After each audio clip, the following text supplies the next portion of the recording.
to Yeah. get your take on this word bailout. There's no formal definition, Yeah. but you've sat in that FDIC chair, and obviously the White House, the Biden administration has been careful. They're saying what happened with the Silicon Valley Bank and Signature Bank is not a bailout. They were using that FDIC deposit insurance funds to backstop those banks and any losses. Is bailout a fair word here or not? Yeah, yeah. Well, it was certainly a bailout of uninsured depositors. They did, unlike the last crisis, and I was fighting this battle constantly, they did wipe out the unsecured debt, so and the equity. So that is all at risk of loss. They're not bailing out the debt or the equity.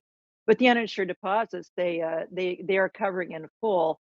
And actually, the cost of that will not that will be borne by a special assessment that applies to all banks. Any additional costs associated with it will be covered by a special assessment that applies to all banks, community banks as well as the very biggest guys. And that got to do what you got to do, but it penalizes for SVBs at both these banks, especially Silicon Valley, was dramatically mismanaged. You're protecting their uninsured depositors by assessing the vast majority of healthy banks, large and small, have to pay for it now. So yeah, I'm not wild about that. I thought that was an overreaction. I thought the regular FDIC resolution process would have worked just fine with this bank. That's where they started, but they ended up over the weekend deciding to bail out all the uninsured.